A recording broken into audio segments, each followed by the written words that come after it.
Hello friends, welcome to ट्रिकीडोज। जैसे कि आपको पता है कि हमने सीमेंट का लेक्चर कंप्लीट कर लिया है, तो आज हम करेंगे aggregates of the subject concrete technology.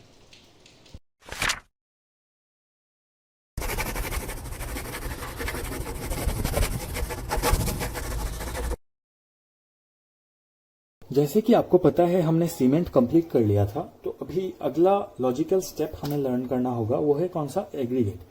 Concrete technology में क्या होता है, कंक्रीट हम कैसे बनाते हैं? कंक्रीट जो होता है, concrete cement plus aggregate plus water से बनता है। Cement plus aggregates plus water के मिक्सचर से बनता है। तो इसमें से सीमेंट हमने देख लिया, सीमेंट की सारी properties, manufacturing, types of cement सब हमने देख लिया है फर्स्ट चैप्टर में। तो अभी हम देखेंगे सेकेंड चैप्टर जो कि है कंक्रीट टेक्नोलॉजी का एग्रीगेट्स। तो इस एग्रीगेट्स में क्या होगा कि एग्रीगेट्स दो तरह के होंगे। एक होगा कोर्स एग्रीगेट, कोर्स एग्रीगेट जिसको हम बोल सकते हैं कि जो स्टोन्स होते हैं, स्टोन्स, एंड दूसरा होगा फाइन एग्रीगेट, फाइन एग्रीगेट जिसको हम बोल सकते हैं सैंड। सो अभी पहले हम कोर्स एग्रीगेट देखेंगे, उसके क्या क्या प्रॉपर्टीज है, फिर हम फाइन एग्रीगेट देखेंगे, देन ये चैप्टर कंप्लीट होगा। एंड छोटा सा टॉपिक है एडमिक्सचर्स, वो भी देख लेंगे। फिर हम करेंगे वाटर, देन आवर बेसिक जो रॉ मटेरियल्स है कंक्रीट का वो प्रिपेयर हो जाएगा। फिर हम पढ़ेंगे कंक्रीट को कैसे बनाते हैं, उसको कैसे प्लेसिंग करते हैं, कैसे क्यूरिंग करते हैं। तो चलिए देखते हैं एग्रीगेट्स। एग्रीगेट्स के जो मेन प्रॉपर्टीज है वो है एग्रीगेट प्रॉपर्टीज। वो क्या क्या है? वो है शेप, सबसे पहला है शेप, इसको हमें अच्छे से स्टडी करना होगा जो शेप ऑफ एग्रीगेट है। Then second is surface texture,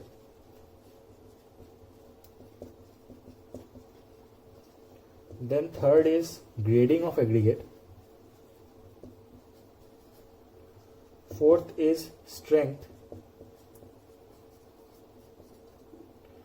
fifth is toughness, and sixth is hardness. अभी आप सोच रहे होंगे कि हम ये एग्रीगेट की जो प्रॉपर्टीज है ये पढ़ क्यों रहे हैं। इसका बहुत इंपॉर्टेंट काम है कंक्रीट टेक्नोलॉजी में। ये जो प्रॉपर्टीज है एग्रीगेट्स की, दे गवर्न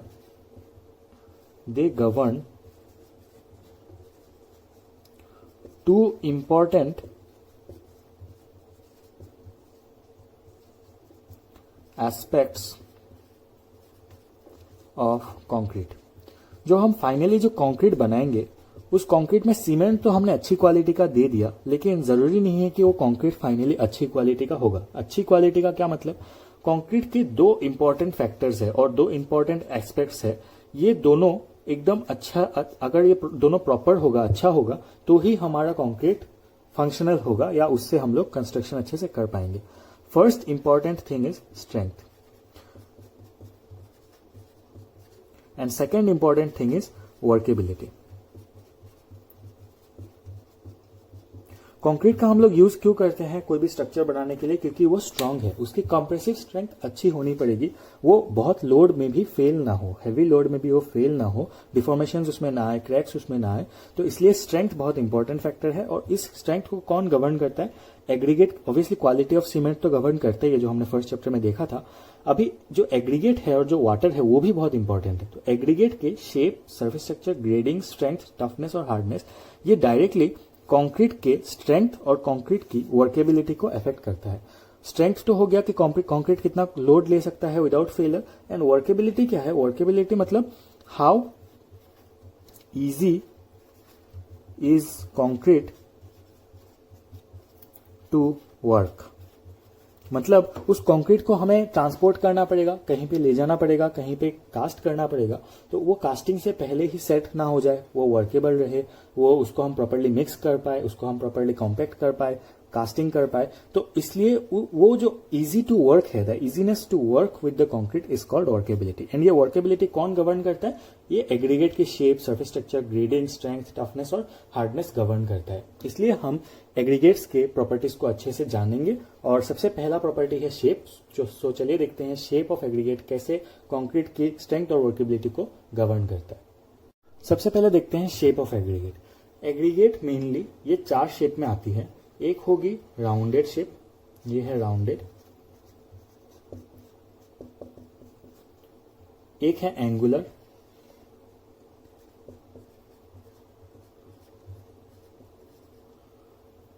एक है फ्लेकी। फ्लेकी मतलब ऐसे थिन प्लेट्स जैसा, ऐसे thin sections, flaky. And another last type is elongated. Elongated मतलब ऐसे इलोंगेटेड शेप में, ऐसे इलोंगेटेड।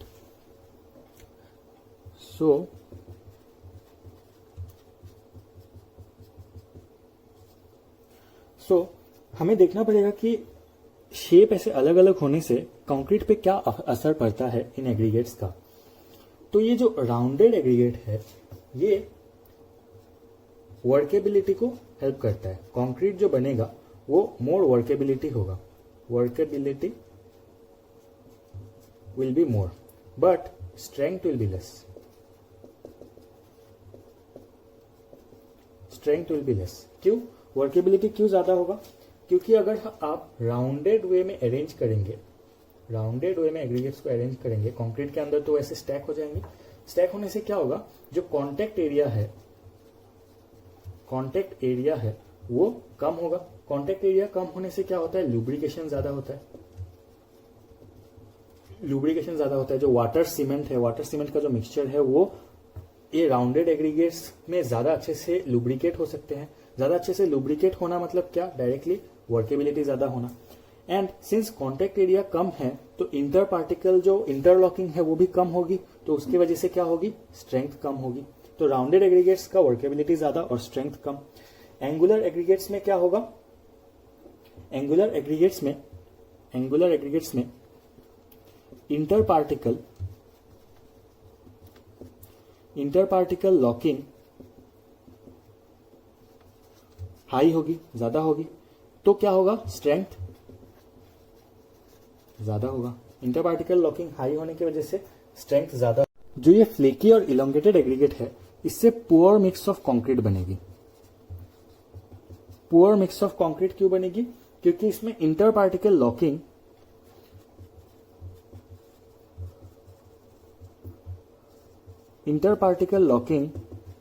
बहुत ही कम होगी। तो इसके वजह से इसका स्ट्रेंथ भी कम होगा और वर्केबिलिटी भी अच्छी नहीं होगी, because of very less inter particle locking and more area to be lubricated. So हम फ्लेकी एंड इलोंगेटेड एग्रीगेट्स को अवॉइड करेंगे। एंगुलरिटी नंबर, एंगुलरिटी नंबर से हमें यह पता चलता है कि जो एग्रीगेट है वो कितना राउंडेड है या फिर कितना एंगुलर है। अगर एग्रीगेट परफेक्टली राउंडेड होंगे, ऐसे परफेक्टली राउंडेड पैकिंग होगा एग्रीगेट्स में, तो इसमें जो वॉइड्स परसेंटेज होगा, वॉइड्स का जो परसेंटेज होगा, this percentage of voids out of total weight of aggregates will be 33%. 33% of the area of this, 33% of the volume of this aggregate will be occupied by voids.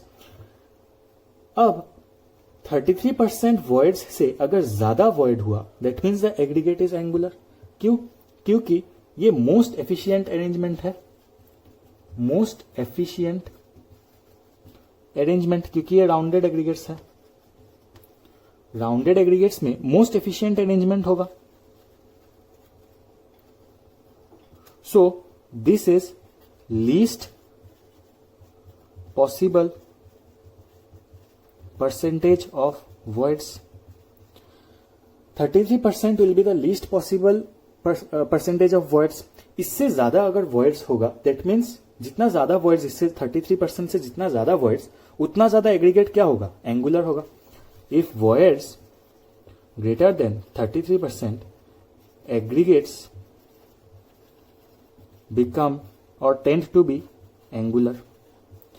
यही है angularity number का concept. यही पता करने के लिए हम एक फॉर्मूला निकालते हैं, वो है एंगुलरिटी नंबर।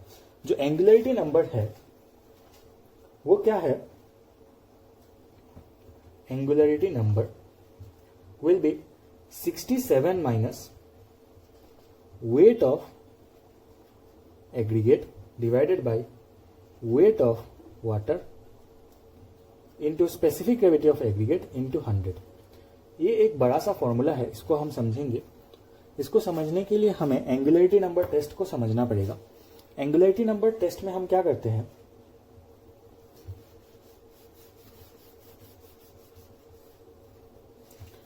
एक मेटल सिलेंडर लेते हैं जिसका वॉल्यूम होता है 3 लीटर। 3 लीटर का हमने मेटल सिलेंडर लिया। 3 लीटर के मेटल सिलेंडर में हमने जो एग्रीगेट्स है उसको 3 लेयर्स में डाला। 3 लेयर्स में हमने डाला और ईच लेयर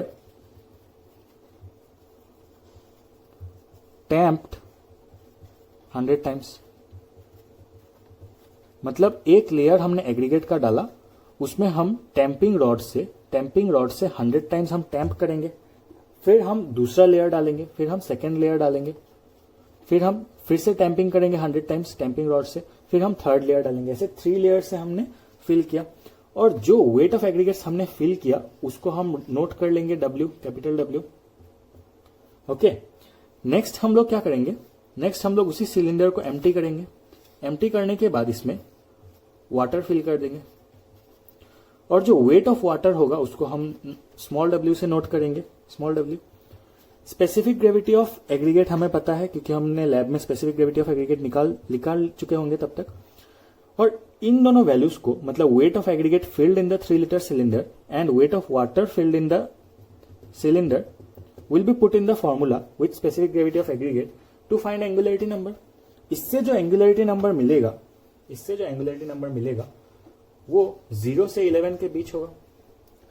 अगर एंगुलरिटी नंबर 0 होगा उसका क्या मतलब है, एंगुलर नहीं है, aggregate is not angular, that means rounded.